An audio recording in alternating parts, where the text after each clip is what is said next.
Hello. So the Notre Dame Cathedral goes up in flames, Eric Swalwell goes after gun owners, and Pete Buttigieg announces his run for president. I'll get to all of it. My name is Sean Clinton, and this is the Guide of Freedom Show.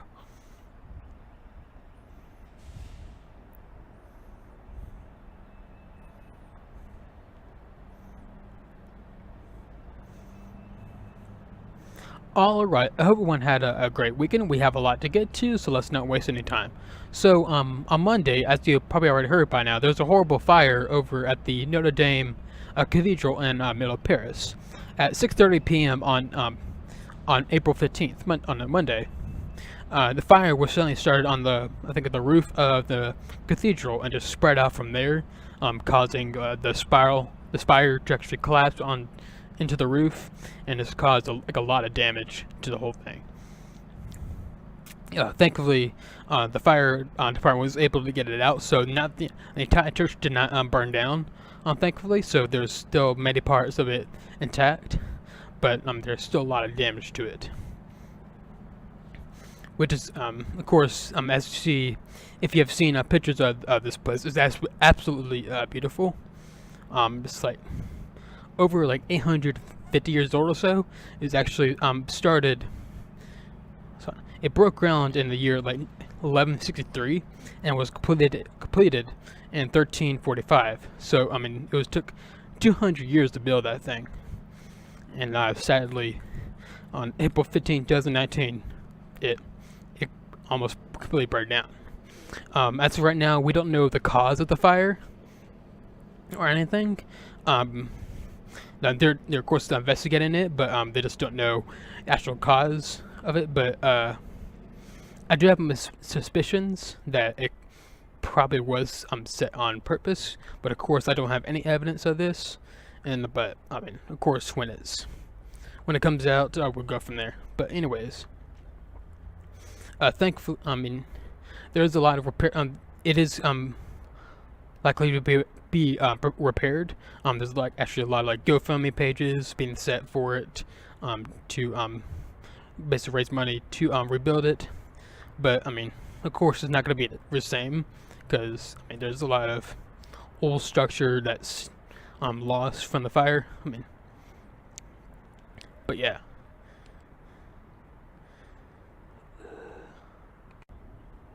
Yeah, it will be rebuilt, and it should be rebuilt.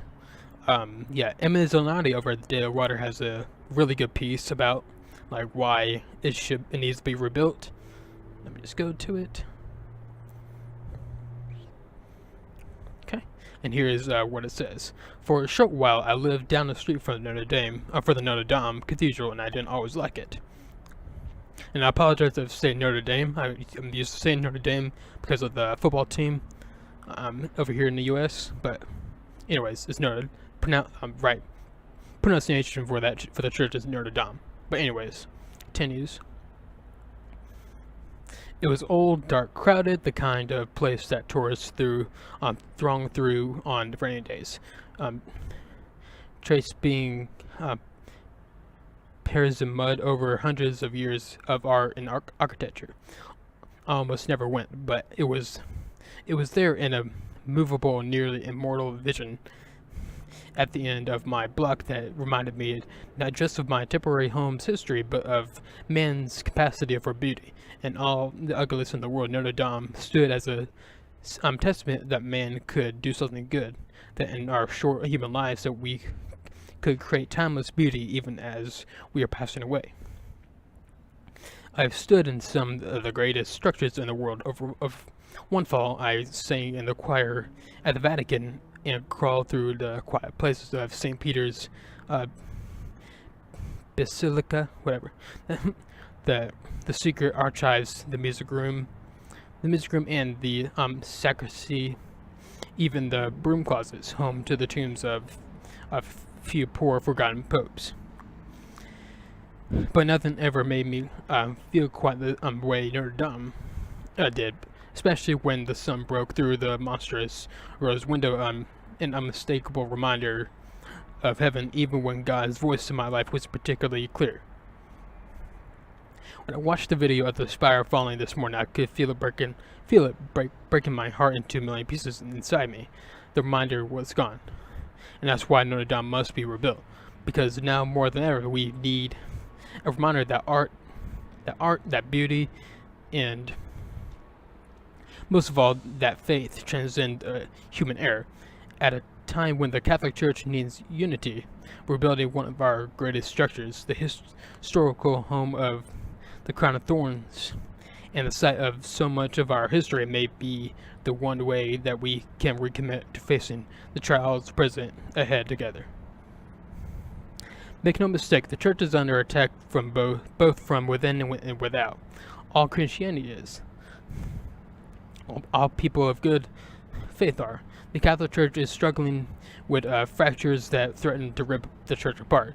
Across the globe, Catholics are trying to process betrayals of church leaders who abuse members of their flocks. In the United States, we're struggling to understand how our cardinals could abuse Sumerians, young priests, for decades without facing consequences.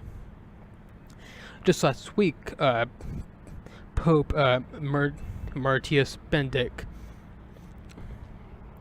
issued a letter laying bare how the church's own hierarchy failed to protect its members and had encouraged, in some cases even fostered, a culture among its clergy that put the faithful in direct danger. We can't agree on anything, not on how to move forward, not on how to address the past, but broken and at odds with each other over trivial human matters. People of faith become vulnerable to forces of evil. The devil sneaks in, foments our anger toward each other. It makes us weaker as people, and the church weak. It makes us weaker as people, and the church weaker as protective core of civilization and ethics. We need strong religious organizations and strong religions to withstand the challenges of the modern world, to preserve what's right and to oppose what's wrong. Without faith, the whims of the culture erode us. We can see it happen all around us. Whatever caused the fire at Notre Dame, and we will likely find out in the coming days, it happened at the beginning of Holy Week, one of the most sacred weeks in our calendar on the yearly celebration of Christ's death and resurrection. And it should be a reminder that those of us who profess faith are never truly safe from the forces that would undo us. But regardless, we need to continue to stand tall against them. Rebuild Notre Dame to show that our lives and our faith are more than just temporary. Rebuild to show that we will continue to withstand the destructive forces that threaten to tear us apart, even when they drive us to our knees and burn us to the ground. Show that we may only have a few decades of life, but that our legacy, our strength, and our beauty live on. Excuse me, sorry. But yeah, I mean, that's pretty much about it for the piece. I mean, it's a great piece and absolutely true. Despite what I guess exactly caused the fire, whether it was intentionally done by someone or even on accident, I mean, it's still quite convenient that it's on on the week of Christ's death and resurrection. So whether it's like accident or on purpose, I mean, the devil just has his ways to just come into our lives and just cause so much chaos in the midst of our a high. Like, you can have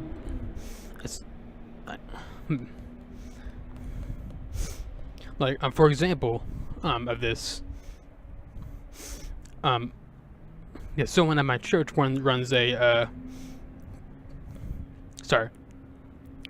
someone at my church runs a kind of a spiritual warfare class, and of course there's a lot of effort that goes into and work that goes into teaching that. But I mean, the week before, as he was getting prepared and getting ready to teach this, there's a lot of health problems, just to his eyes and all that. Just, it's crazy.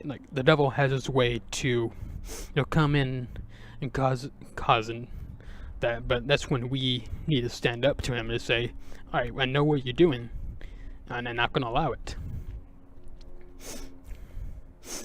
But and one of the most kind of amazing parts of this tragedy, it's still really awful that this happened. But one of the positive parts of it, I guess you can say, it was inside the church. There was just destruction and all that, pieces from the roof and collapsed inside the building. But in the midst of all that, the cross inside still stands and was not burned at all. It just kind of reminds us that despite of the devil's destruction and all that, God is still withstands all that, and is still present, and He's actually there to help us when we fall. So yeah, but yeah, as Emily said, it needs to be rebuilt. It's not only a big symbol for the Catholic Church and all that, it's also a symbol for Western civilization in a way. As we know, Western civilization kind of derives from the Judeo-Christian values, and one of the biggest symbols of Judeo-Christian values was always the Notre Dame. And even though there was dark times around the time it was built, it still sets as a symbol for the values and principles that led to the founding of one of the greatest nations on earth. So yeah, again, it's a horrible thing, a horrible tragedy, but at the end of the day, we're still, not to take away from the beauty of the church. It was absolutely beautiful, and it's really important to our values and everything. The values of Western civilization and values of Catholics and all that. But at the end of the day, it is a building, and just a building, but the church, the body of believers is still intact, and despite where they worship, whether it's in a warehouse type thing or in a beautiful church like this, it's still stronger, still strong, standing strong in the midst of these attacks, which should be how the mindset for all of us, all of us as followers of Christ.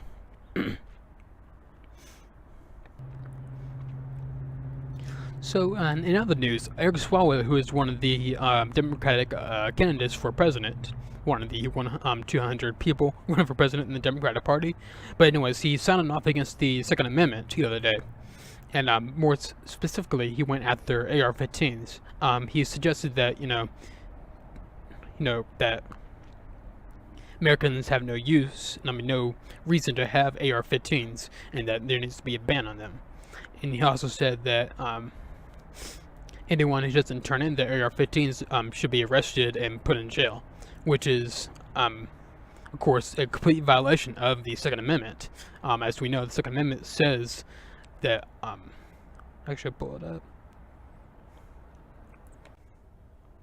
A well-regulated militia shall be necessary to the security of a free state. The right of the people to keep and bear arms shall not be infringed. That's perfectly clear language to me that, of course, we as law-abiding citizens have the right to carry firearms, and that includes AR-15s.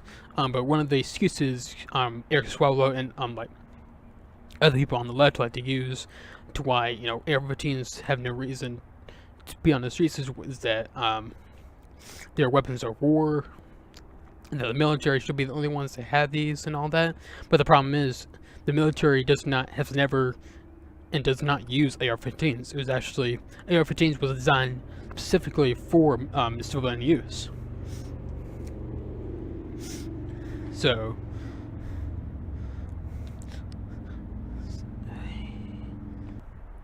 yeah. So yeah, and he has said that this is going to be his main priority in his campaign as president if he wins.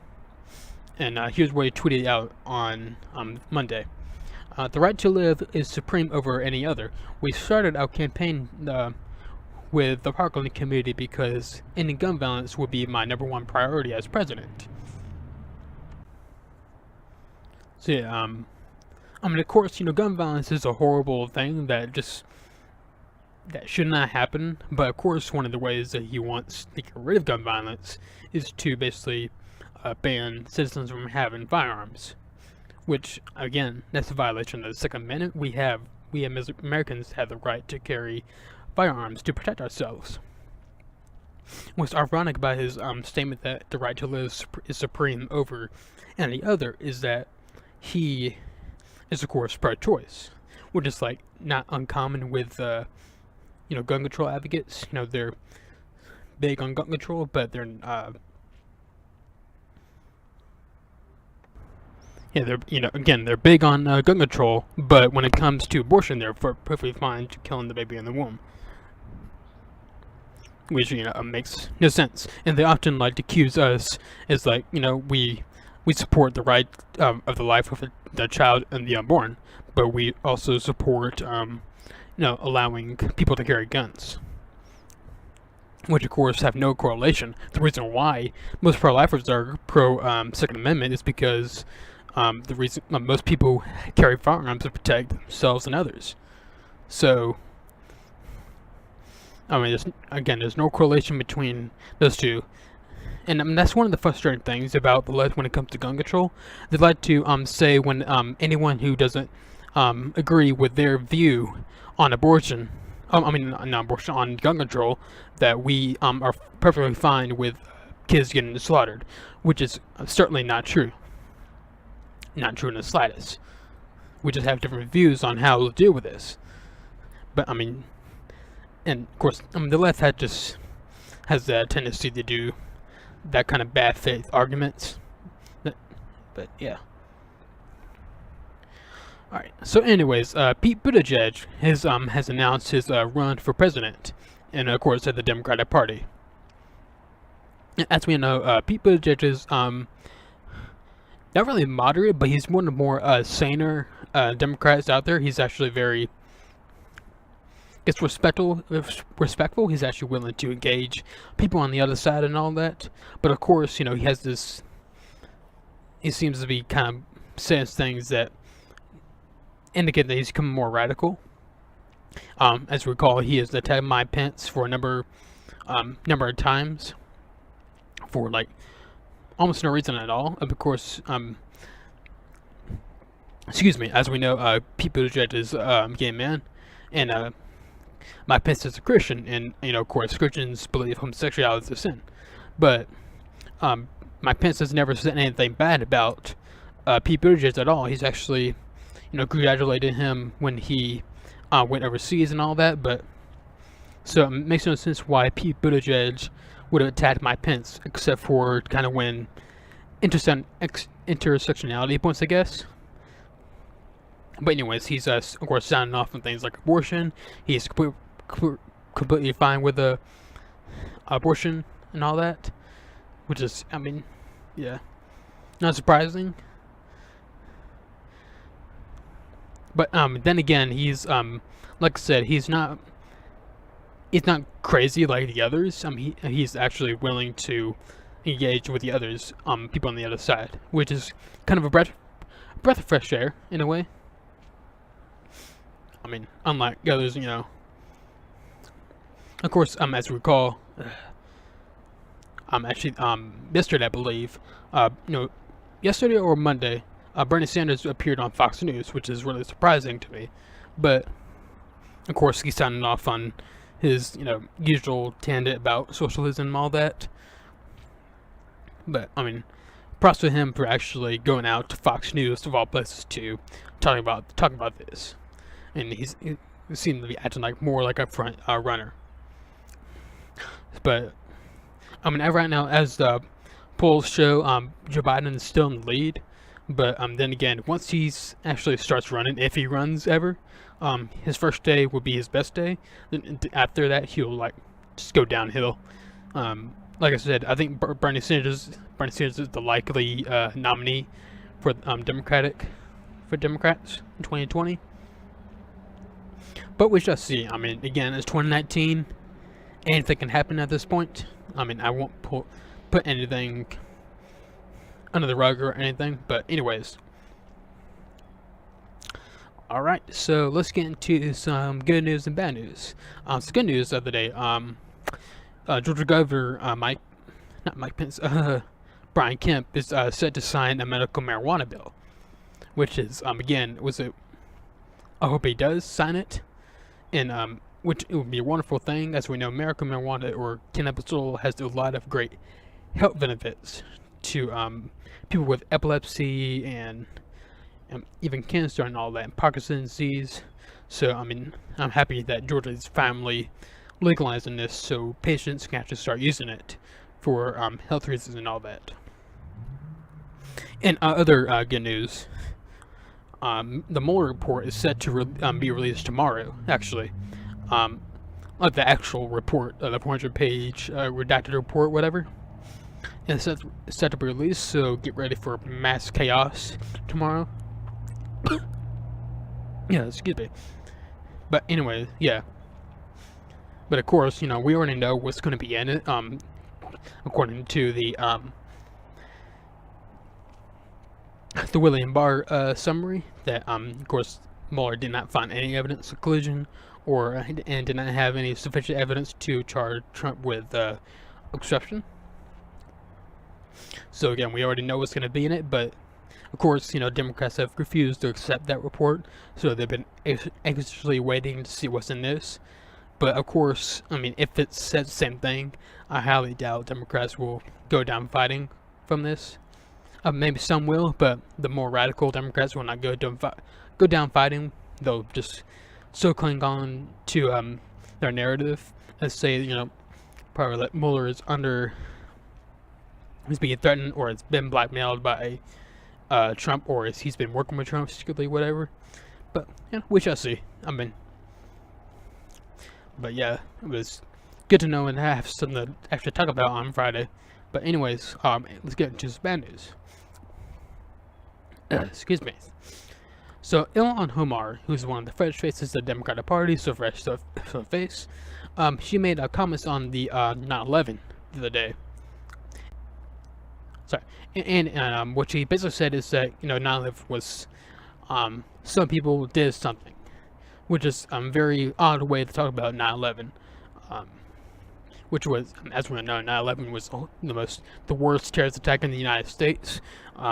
19 Islamic terrorists hijacked planes and crashed into the World Trade Center and Pentagon. And she actually, but she dumbed down to saying like it was something that happened by some people, and she got rightfully slacked for this. But in the midst of all of that, she kind of got angry at her backlash and doubled down on it, and suggested that any criticism of her was an incitement to violence. And many on the left echo this, which makes no sense whatsoever. Criticism is not incitement to violence in any way. If that's the case, then any criticism of President Trump is incitement to violence. And the baseball softball game shooting at the congressional softball game shooting back in 2017 was all Bernie's fault. It's the new narrative. But of course, it's not the new narrative because it makes no sense. Criticism is, of course, not incitement to violence. The law is pretty clear on this. You actually have to say, go out and do this to incite some kind of violence. But as no one has done that. No one on the mainstream right has done this. But again, that's the less way of trying to really go after First Amendment rights, specifically First Amendment rights of conservatives. You see this all the time on college campuses. They say speech is violence and all that, which is certainly not true. But anyways, in other bad news, the Washington Post has gone out there about Shapiro, and what did he say? You ask? Well, yeah, what he said was he actually tried a couple of things, and one of them was, if we wish to uphold the beauty and profundity of the Notre Dame Cathedral, that means we familiarizing ourselves with the philosophy and religious principles that built it. I mean, that's completely true. I mean, there's a lot of like philosophy and religious, principles that went into building that cathedral. And of course, that we as a society have completely lost those principles. So if it's going to be rebuilt, it needs to be rebuilt with these principles in mind, and hopefully it does. But another thing he tweeted out was basically he suggested hold on, where is it? He said about the fire, absolutely heartbreaking, a magnificent monument to Western civilization collapsing. Which is like echoing what I said earlier, how like this cathedral is like a symbol of Western civilization, and how the principles that went to build the greatest nation on earth, the United States. But of course, people went nuts over this statement, and one of them was, and then of course what he said back to someone was, it is, someone named Brianna Joy Gray tweeted back at him, pretty sure it's a monument to God, but go off, Ben. Then Ben tweeted back, it is, and that is why it is a central monument to Western civilization, which was built on the Judeo-Christian heritage, which is again true. But of course, the left went completely insane over this, and to the point where the Washington Post published a piece about it, and here's what it says. How the far right spread politically convenient lies about the Notre Dame fire. As a conflagration spread through the ancient timbers of Notre Dame Cathedral's attic on Monday, a parallel fire was spreading on social media. This one was willfully set a series of conspiracy theories neatly slotted into pre-existing cultural biases, and soon enough willing believers were aflame with hate. Conspiracy theorizing began almost as soon as the blaze did, right when people saw the shocking transfixing video of the cathedral's spire toppling, while French authorities began to assert almost immediately that the fire was apparently accidental. Of the brief gap between the startling images generation and their explanation was enough for far-right figures to exploit with their own sinister insinuations. Their prevailing view was nearly identical and apparently completely false, that the fire was deliberate and probably set by Muslims, which, it's not been ruled out. Again, they have not ruled what exactly caused the fire, so and very well be the case. There's actually a few churches all around France and Paris that has been vandalized by Muslims. So, I wouldn't put past of this happening. And, during the fire, there was actually a video of Muslims, cheering the fire on. But anyways, continues. Conservative gadflies on social media were among the first to leap to dark conclusions about the blaze, even as it raged. Matt Walsh, a conservative blogger who identified themselves as a theocratic fascist, in his Twitter profile, wrote, "I don't understand how a fighter of this magnitude could happen accidentally," accumulating nearly 9,000 likes, which is, apparently, I guess, what am I trying to say? Sorry, it's perfectly reasonable to question that. It was a pretty big fire that suddenly started. Again, may be accidental, and just that started. There was construction around the area, so maybe it started from that. But a fire that big, it seems fishy to me. It just does. But anyways, it continues on. InfoWars, a conspiracy-oriented outlet helmed by Alex Jones, immediately publicize unverified rumors claiming the fire had been deliberately started and linking the blaze to anti-Christian attacks.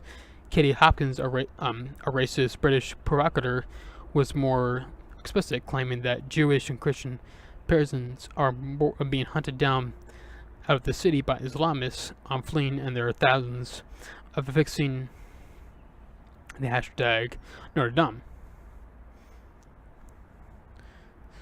Okay, for one thing, to lump in Alex Jones and Matt Walsh together is just completely absurd.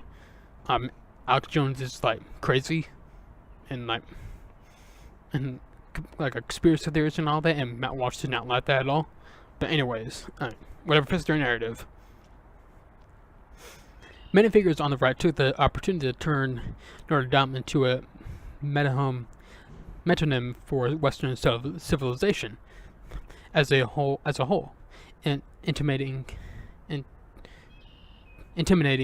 that far more than the cathedral was in peril.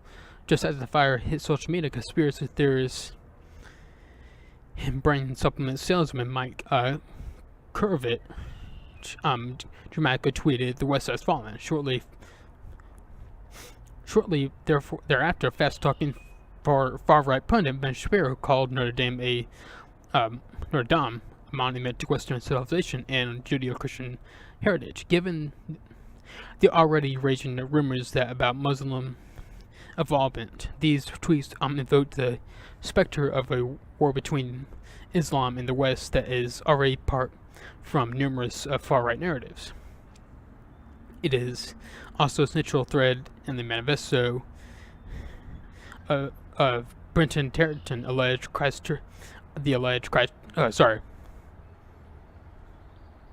ignore that name. I didn't read forward. Sorry.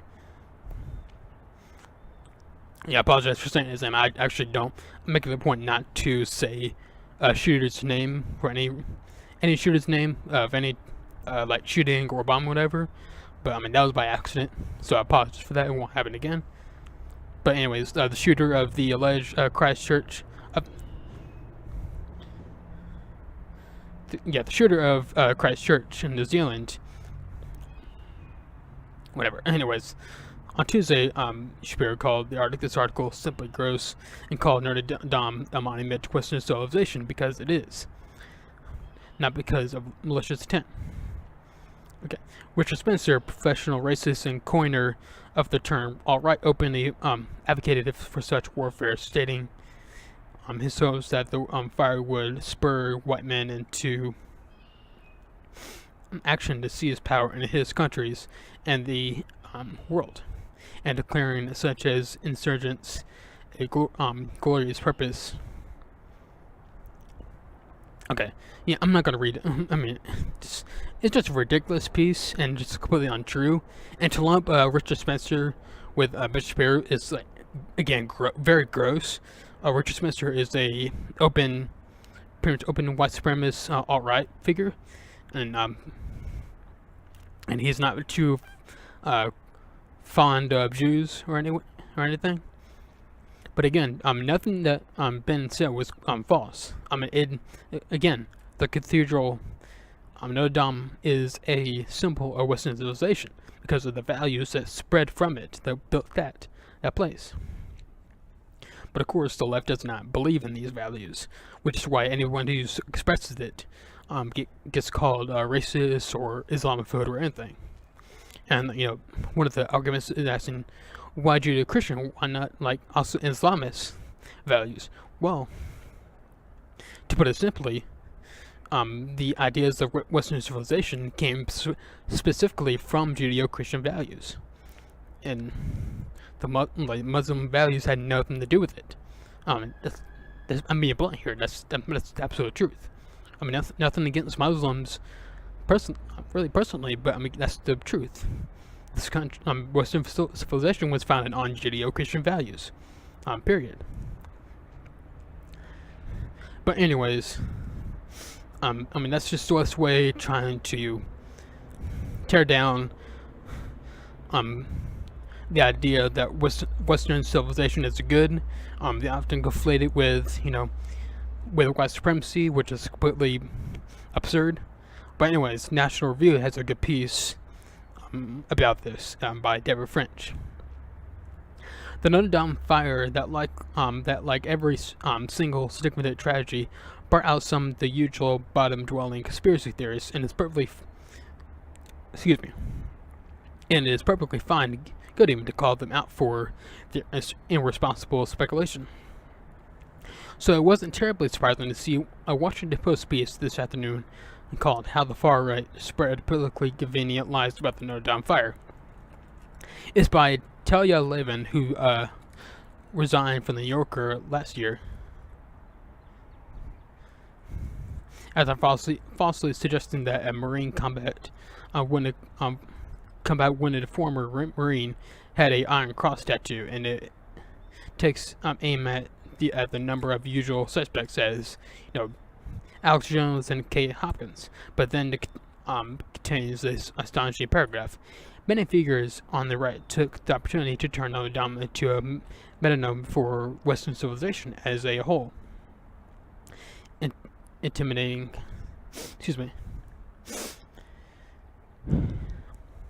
the far more than a cathedral was in peril.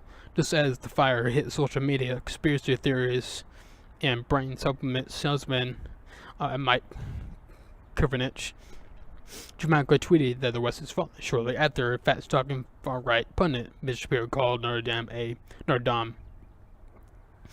a monument of Western civilization and Judeo-Christian heritage. And it goes on goes on like that. It was also a central thread in the manifesto of Brenton. It goes on basically kind of saying what was in the piece, and continues here. And what were Ben's tweets? They're reproduced below, and here's the first. And like I said, one was absolutely heartbreaking: a magnificent monument to Western civilization collapsing. To any sensible reader, Ben is paying tribute to the apparent loss of one of the most magnificent buildings on the face of the earth. He's eliminating the loss of a house of worship of a faith not his own.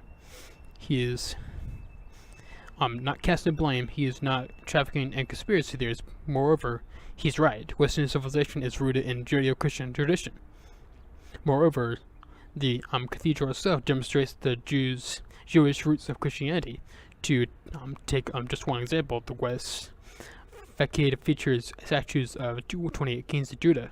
For those not steeped in biblical history, Judah was the Jewish kingdom, not a Christian kingdom, and its beginnings were in the line of David, the earthly ancestors of Jesus Christ.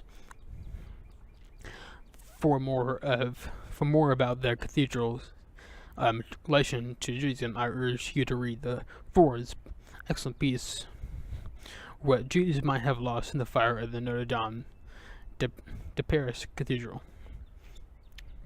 He's not only right, he's gracious, as virtually any person with a passing knowledge of history knows. The history of a Catholic church in France is stained with anti-Semitism. In this age, when historic grievances often cause people to actually extol in the suffering of all foes, Ben's tribute to destruction of Christian cathedral in a land that did not always welcome Jews and struggles to keep them safe today is a welcome example of, dare I say it, tolerance. Lavin glories in her status as a troll, but the Washington Post should know better. Instead, it printed an opinion that was no connection to fact. In doing so, they reproduced the gutter reasoning of a low-rank comment on the board in the pages of the American's great papers. Its mistake is only magnified by the fact that Levin connects Ben's rhetoric to Richard Spencer and the New Zealand shooter. See, which is not very uncommon. They try to blame him for the, the attack on the mosque in Quebec, and again they try to blame the New Zealand shooting. It's connection. The left has this tendency to try to connect dots to certain people, but Again, it's not. Sorry. I mean, it's just gross. Again, Ben was the #1 target of the alt-right in 2016, so the idea that he will align himself with that, which makes no sense. But anyways, it just kind of goes on like this, defending what Ben said, and it's completely right. Again, Western civilization came from Judeo-Christian values, and it always have, and it's always been true, and it always will be true. All right, so that's all I have for today. So I'll be back here on Friday, with all the latest on the Mueller report, and again, it's released tomorrow. So get ready for mass chaos. Also have a big announcement on Friday. So yeah, I'll see y'all then. Hope everyone has a great next couple days. My name is Sean Clinton, and this is God and Freedom Show.